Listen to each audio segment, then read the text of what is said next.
Hi mga besh, ito na ang mainit-init at kaabang-abang na aabangan natin ngayong Sabado dahil sa nalaman ni Rosel na si Chris ang mastermind sa pagkuha sa anak niya. Sokdulan ang naging galit niya sa ginawa nito. Nakuha pa siya nitong tulungan pero patuloy lang pala siya nitong niloloko. Ito na nga mga mima nang nakauwi na itong si Chris, si Belle naman ang umusig dito dahil nalaman niya ang totoo. Hindi lang si Rosel ang nakakaalam ngayon. Lulugo-lugo siyang humarap kay Belle habang ang anak niya ay galit na umiiyak. Tinanong itong si Chris na umiiyak na rin. Pasigaw na tinanong nitong si Belle, si Chris, na paawa kung sino ang tunay niyang ina dahil alam niya na ang- ito ang tunay niyang ama. Dito ay hinagis niya ang DNA test na pinagawa ni Via. Ngayon alam na niya kung bakit galit na galit sa kanya si Via. Dahil siya ang bunga ng ginawa nitong pangloloko, pati siya nadadamay sa matinding galit nito. Kaya naman wala nang pagpipilian si Chris kundi ang sabihin dito ang totoo. Dahil hindi lang ito ang nagagalit sa kanya ngayon, kundi pati maging sila Rosel at Tyrone na nalaman ang ginawa niya sa kakambal nito. Dito nga sinabi niya si Rosel ang tunay niyang ina. Kaya naman umiiyak si Belle na sinabi siya ang matagal na hinahanap ni Rosel na nawawala niyang anak. Kaya naman na magpapaliwanag pa sana itong si Chris. Pinigilan lang ito ni Belle at sinabing ayaw na niya muna itong marinig ang mga paliwanag nito. Kaya naman umiiyak siyang umalis muna sa bahay ni Doc Ray.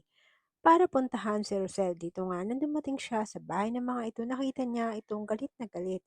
Nakita niya napakaraming pulis at bodyguards sa mansyon.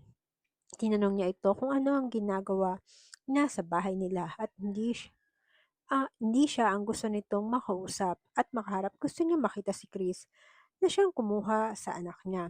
Umiiyak niyang sinabing pagbabayaran niya si Chris sa mga ginawa nitong panluloko sa kanya sa mahabang panahon.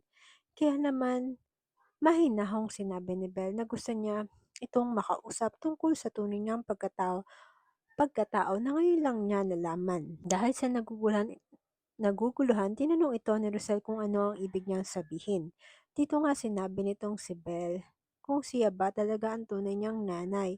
Na matagal niyang tinatanong kay Chris dito nga ibinigay niya kay Rosel ang DNA test na pinagawa ni Via kaya nalaman niyang si Chris ang tunay niyang ama. At kay Chris na rin niya mismo nalaman na siya ang tunay niyang nanay. Kaya naman, itong si Tally ay gulat na gulat dahil nalaman na Belle na siya ang tunay na anak nila Rosel. Dito nga umiiyak itong nilapitan si Rosel at sinabi kung siya ba talaga ang nawawala nitong anak. Umiiyak na tumango si Belle, kaya naman niyakap ito na mahigpit ni Rosel at sinabing hindi na ito papayag mawala siya sa kanya. Pero mga besh, sa tingin niyo ba ano ang magiging kaparusahan kay Chris ngayong nalantad na ang katotohanan na si Bella ang matagal na ang anak na hinahanap ni Rosel? At sa tingin niyo ba mga mima ngayong nagkaalaman na si Belle ang tunay na anak ni Rosel, ano kaya ang magiging gagawin nitong sila Tali, Via at Bilnanya para mapaglayo ang mag-ina? Comment down below mga mima para sa inyong mga komento at kuro-kuro. At kaya mga besh, huwag niyo kalimutan mag-follow para updated kayo sa mga susunod na kaganapan. Thank you and bye!